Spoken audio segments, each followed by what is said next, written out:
예, 이번 시간에 2019년 귀속 소득세 신고 관련되는 주요 개정세법 내용 중에 조세 특례 제한법과 관련되는 내용 살펴보도록 하겠습니다. 자, 먼저 소기업 소상공인 공제부금 소득공제 합리화했다라는 부분입니다. 자, 말은 합리화인데 결국에 축소됐다라고 보시면 되겠는데요. 자, 노란우산 공제와 관련해서 사업소득금액에서 소득공제를 소득 수준별로 차등 적용하고 있습니다. 자, 2015년도 이전에 가입한 분들은 종합소득금액 범위 내에서 소득공제를 했고 16년도 이후에 가입한 총급의 7천만 원 이하의 법인 대표자는 근로소득금액 기준으로 이렇게 적용을 해주고 있는 부분인데, 자, 이 부분에 대해서 사업소득금액에서 부동산 임대업 소득금액은 제외하도록 했습니다. 즉 부동산 임대 소득에 대해서는 노란우산 공제를 더 이상 적용하지 않겠다라는 부분입니다. 자, 그 부분에 대해서 보면 공제 한도 내에 부금 납입액에 대해서 공제를 해주는데, 자, 이 부분 보시면 공제 내에 한도 내에 부금 납입액 곱하기 1- 사업소득금액분의 부동산 임대소득금액 비율을 차감해서 공제를 하겠다라는 부분입니다. 자, 이 부분 적용 시기를 보면 2019년 1월 1일 이후 소기업 소상공인 공제에 가입하는 경우부터 적용합니다. 납입하는 게 아니라 가입하는 경우입니다. 가입하는 부분이기 때문에 자, 2019년도 1월 1일 이후에 가입한 사람들은 부동산 임대는 적용이 안 됩니다. 근데 그 이전에 가입돼서 계속 납입하고 있는 분들은 적용이 된다라는 겁니다. 그래서 차등 적용이 되기 때문에 구분 잘 하셔야 되겠습니다.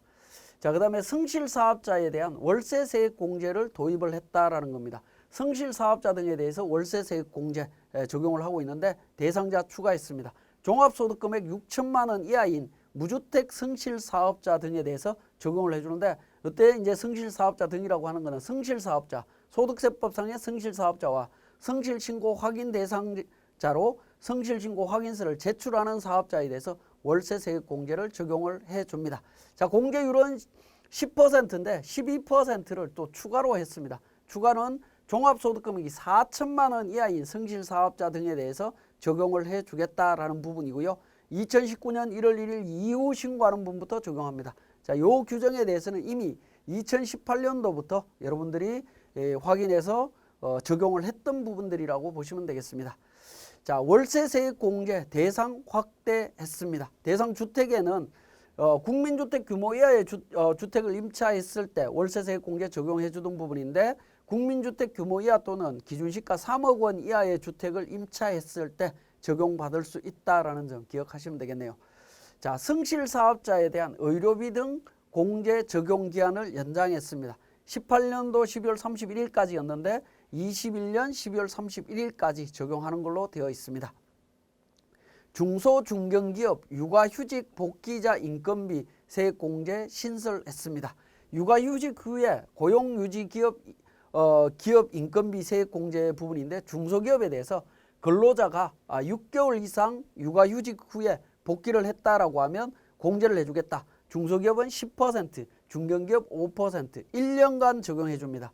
20년 12월 31일까지 적용을 해줍니다. 자, 아이가 한 명당 한 번 적용을 해줍니다. 그러니까 자녀가 한 명 있을 때 한 번, 두 명이면 두 번 적용받을 수 있다는 겁니다. 기업의 전체 상시 근로자 수가 감소하지 않는 경우에 한합니다. 그리고 복귀 후에 1년 이상 근무하지 않으면 추징한다라는 조건도 있습니다. 자, 문화접대비 송금 산입 특례 적용 대상이 확대됐다라는 부분입니다. 자, 관광공연장 입장권 가격 중에 공연문 관람 가격에 해당되는 금액, 즉 식사나 주류 등의 가격은 제외하도록 되어 있는 부분인데요. 자, 그 부분 구분하기가 사실은 어렵죠. 그래서 그 부분 전부 다 포함하는 걸로 해서 개정을 했고요. 그 다음에 추가되는 부분이 소액 증정용 미술품 구입 비용도 문화접대비 범위 안에 포함을 시켰습니다. 소액이라고 하는 부분은 100만 원 이하가 되겠습니다. 자, 위기지역 내에 창업기업 세액 감면을 신설을 했습니다. 자, 고용 또는 산업 위기지역 내에 창업기업에 대해서 세액 감면을 해주고 있는데, 자, 업종은 대상은 이제 지정기간 내에 창업한 기업에 대해서 적용을 해주고 있고요. 자, 업종은 창업 중소기업 세액 감면 업종과 동일합니다. 감면율은 100%, 5년간 소득세 100%입니다. 감면 한도는 중소기업은 한도가 없습니다. 최저한세도 적용하지 않습니다. 그래서 이 지역 내에 창업한 기업이 있다라고 하면 감면율 100% 적용이 될 수 있다는 거 기억하시면 되겠네요. 자, 중소중견기업 투자세액 공제 기한을 적용 기한을 연장했고요. 위기 지역에 대한 투자세액 공제를 확대했습니다. 자, 중소중견기업의 일반 사업용 자산에 대해서 18년도까지 적용하던 부분을 21년도까지 확대했고, 자, 투자 금액의 1에서 3%, 중소기업은 3%, 중견기업은 1에서 2% 적용을 하고 있는데, 이건 동일하게 적용을 하되 위기 지역 지정일이 속하는 과세 연도부터 종료일이 속하는 과세 연도 내에 투자했을 때는 중소기업 10%, 중견기업 5%에 대해서 투자세액 공제를 적용받을 수 있다는 겁니다. 원래 3%인데 10%로 7% 늘어났다라고 보시면 됩니다. 자, 창업 중소기업 세액 감면과 중소기업 특별세액 감면 적용할 때 업종에 대한 부분이 있는데요. 그 업종 부분에 있어서 가상통화 취급 업소를 배제하는 걸로 정리를 했습니다. 암호화 자산 매매, 중개업과 관련되는 부분은 제외하도록 되어 있습니다. 우리 통계청의 업종과 관련되는 부분, 표준산업 분류를 찾아보시면 이 부분이 이미 고시가 되어 있습니다. 거기에 해당되는 부분들은 제외합니다. 그래서 세액 감면 대상에서 가상통화 취급업소를 배제한다라는 부분이고요.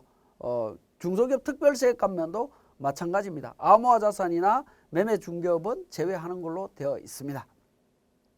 중소기업 특별세액 감면 대상 연료전지 자동차 대여업자 추가했습니다.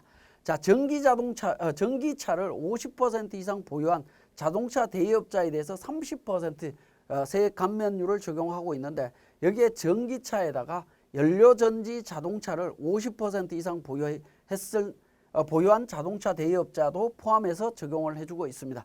연료전지 자동차도 포함되어 있다는 거 기억하시면 되겠고요. 자, 고용정대세제 청년 중심으로 지원 확대 적용 기한을 연장했다라는 부분입니다. 고용이 증가됐을 때 1인당 연간 일정 금액을 적용을 해주고 있습니다. 중소기업 일대 수도권과 지방 일대, 중견기업, 대기업 일대 이렇게 공제를 해주고 있고, 공제기간 대기업 1년, 중소, 중견 2년 이렇게 적용하던 부분을, 자, 공제 금액은 동일하지만 공제 기간을 대기업은 1년에서 2년 동안 적용해 주겠다라는 거고요. 중소, 중견기업은 3년 동안 적용해 주겠다라는 겁니다. 그래서 한번 고용이 정대됐다라고 하면 최대 중소기업은 3년 동안 고용이 감소하지 않으면 적용받을 수 있습니다. 자, 중견기업의 주된 업종 판단 기준을 명확하게 했습니다. 원래 중소기업 판단할 때 수익금액이 큰 사업을 기준으로 주된 업종을 판단해서 적용을 하고 있고요. 중견기업에 대해서는 기준이 없었습니다. 그런데 그 부분에 대해서 중소기업과 동일하게 수익금액이 큰 사업으로 이렇게 규정을 정했습니다. 자, 신성장 연구인력 개발비 세액 공제 대상, 신성장 기술 확대 및 적용기한 연장을 했습니다. 자, 157개 신성장 동력 원천기술 연구개발에다가 추가를 했습니다. 16개 추가를 더했다라는 겁니다. 블록체인이나 양자 컴퓨터 관련되는 기술 등에 대해서 16개 추가를 했다라는 거 기억하시면 되겠고, 공제율은 과거와 동일하고요. 2021년도까지 연장을 했습니다. 자, 연구인력 개발비 세액 공제 사후 관리를 강화했다라는 부분입니다. 자, 세액 공제 신청서, 연구인력 개발 비용 명세서 외에 증빙자료 양식이 없었는데요. 명세서에 대한 부분들을 추가적으로 신설을 했습니다. 연구계획서, 보고서, 연구노트 등의 작성 보관하도록 했고요.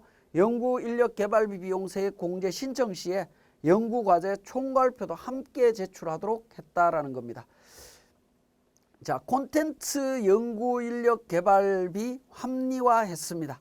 자, 연구개발비 인정 범위에 콘텐츠 산업에 적용 가능하도록 이미지나 영상 등의 자료 정보도 재료비 범위 안에 포함을 시켰습니다. 그래서 연구인력 개발비에 대한 부분이 조금 더 확대됐다라고 보시면 되겠네요.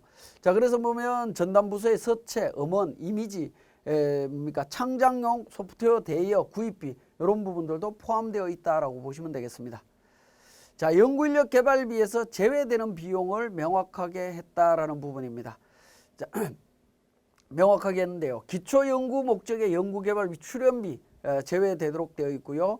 연구개발 등 목적의 국가지방자치단체 공공기관의 출연금 제외하도록 되어 있는데 연구개발만 규정을 하고 있었는데 그러니까 연구 및 인력개발까지 인력개발 목적으로 국가지방자치단체 공공기관 출연금도 세액공제에서 제외하는 걸로 정리를 했습니다.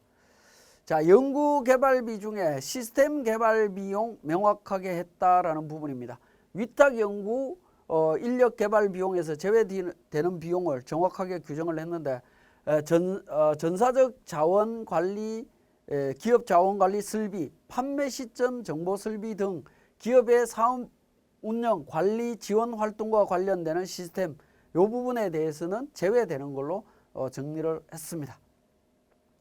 연구인력 개발비 중에 인건비 범위를 명확하게 규정을 했는데 전담연구원의 인건비에서 퇴직금이나 퇴직급여 충당금, 퇴직연금보험료 관련되는 부분은 배제하는 걸로 교통정리를 명확하게 했습니다.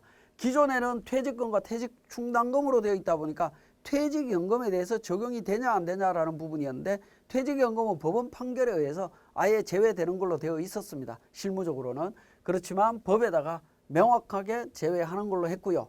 밑에 법인세법에 따른 성과급, 이익처분에 따른 성과급인데 요거는 법인세법 규정 자체가 삭제됐기 때문에 그 부분은 삭제했다라고 보시면 되겠습니다. 자, 성실사업자 의료비, 교육비 등 세액공제 요건 완화했습니다. 자, 보시면 2년 이상 계속 사업을 영위해야 되고요. 체납이 없어야 되고 해당 수익금액의 직전 3개 과세기간의 평균 50%를 초과하면 됩니다. 50% 초과하면 되는데 과거에는 단서가 있었습니다. 1, 2 중에 하나에 해당해서 수익금액이 증가 시에는 공제를 배제하겠다. 직전 과세기간보다 면적이 50% 초과되고 업종이 변경 추가되거나 이런 경우가 있었는데 이 단서가 전부 삭제됐다라는 겁니다. 단서 조항 적용하지 않고 이 세 가지 조건만 충족이 되면 의료비, 교육비, 월세세액 공제를 적용받을 수 있다라는 겁니다. 자, 이 부분 영시행일 이후 신고하는 분부터 적용을 합니다. 2020년 5월달 신고하는 분부터 적용이 된다라는 겁니다. 자, 청년고용정대 세제 추징세액 계산 시에 청년 간주 규정을 보완했습니다. 자, 보시면 이제 청년고용정대에서 청년이라고 하는 부분은 29세 이하인 자를 말합니다. 청년 정규직 근로자 수 증가 시에 300만 원에서 1000만 원까지 세액 공제가 되고 있고요. 2년 이내에 청년 정규직 근로자가 감소할 때 공제받은 세액을 이렇게 추징하도록 되어 있습니다. 자, 그러면 청년에 대한 부분들은 어떻게 되냐면 자, 예를 들어서 이런 부분들입니다. 2018년도 때 청년이었다. 근데 그때 나이가 29살이었다라고 하면 2019년도로 들어오면 29살이 넘어서겠죠. 그죠? 넘어서게 되면 그때부터는 청년에서 제외됩니다.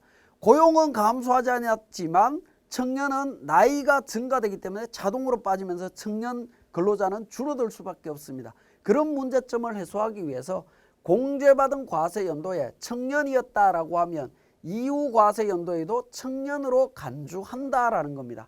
그래서 2018년도 때 청년으로 공제받았다면 나이가 증가됐다 하더라도 그 다음 연도부터는 청년으로 보겠다라는 겁니다. 보겠다라는 건데 요 규정의 적용은 추징세액을 계산할 때 이야기입니다. 추징세액을 계산할 때 적용한다라는 부분이고요. 적용 시점은 영시행일 이후 신고하는 분부터 적용합니다. 시행일이 20년 2월 11일이기 때문에 자 20년 5월 달에 우리 종합소득세 신고하는 분부터 적용되니까 19년도부터 적용이 된다라고 보시면 되겠습니다. 자, 고용정대 세제 공제액 명확화 및 사후관리 기준을 보완을 했다라는 부분입니다. 자, 전년도보다 고용정가 시 1인당 연간 일정 금액을 공제해준다. 이렇게 공제를 해줍니다. 청년과 상시 근로자 이렇게 적용이 되죠. 이런 경우가 있을 수 있죠. 청년은 4명 증가했는데 전체 상시 근로자는 1명이 늘었다든가 이런 경우들이 있을 수 있습니다. 이런 경우에 청년에 대해서 4명분 적용하고 전체 상시 근로자가 1명 늘었다는 얘기는 청년 이외의 근로자는 감소했다라는 얘기가 나오죠. 이런 경우에 어떻게 할 거냐 논란이 굉장히 많았는데 그걸 명확하게 교통정리를 했습니다. 각 공제금액 청년 외의 그 부분은 정체 상시 근로자 수 증가분을 한도로 한다라고 명확하게 정리를 했다라는 겁니다. 자, 이 이야기는 방금 예를 들었던 청년 4명 늘었고 전체 근로자 1명 늘었다면 청년 4명 늘었지만 그때는 전체 근로자 한도이기 때문에 1명만 해주겠다라는 의미로 이해를 하시면 되겠습니다. 자, 그 다음에 공제기간은 대기업 2년, 중소, 중견기업 3년으로 한다라는 거고요. 사후관리, 공제받은 과세연도부터 2년간 공제받은 직전 연도, 과세연도에 비해서 상시 근로자 수라든가 청년 근로자 수가 감소했을 때 추징하겠다라는 부분인데, 자, 이 부분은 공제받은 직전 연도를 공제받은 연도로 바뀌었다라는 부분입니다. 직전 연도가 아니라 당초 공제받은 연도를 기준으로 비교를 하겠다라는 거고요. 비교를 하겠다라는 부분이고, 추징세 계산 방법도 보완을 했습니다. 1년 이내에 감소했을 때 상시 근로자 감소, 그 밖의 경우에 감소 부분을 규정을 했고요. 그 다음에 상시 근로자가 유지 또는 증가했을 때 그 초과 인원에 대해서 이렇게 공제한다는 부분이 있고, 1년에서 2년 기간 중에 감소했을 때 적용하는 부분 있습니다. 자, 그리고 추징세 계산할 때 최초로 공제받은 과세 연도에 청년인 경우에는 그 이후 과세 연도에도 청년으로 보겠다라는 겁니다. 자, 고용 증대가 됐고 고용이 감소하지 않으면 중소기업은 최대 3년 동안 적용해 준다라는 거죠. 근데 최대 3년 동안 적용할 때 인원수를 계산할 때 최초 연도에 청년으로 적용받았다면 그 다음 연도까지 계속 그 직원은 청년으로 해서 인원수를 계산하겠다라는 부분입니다.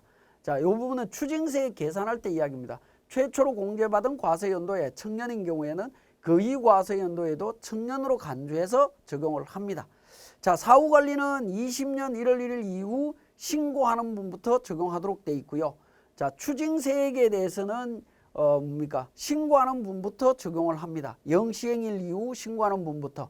영시행일은 2020년 2월 11일 이후 신고분이니까 추징세액에 대해서는 19년도부터 적용하겠다라는 거고, 사후관리와 관련해서는 20년 1월 1일 이후 신고하는 부분이니까 결과론적으로는 둘 다 19년도부터 적용한다라고 보시면 되겠습니다. 자, 지금까지 조세특례 제한법 개정 내용에 대해서 설명을 드렸습니다.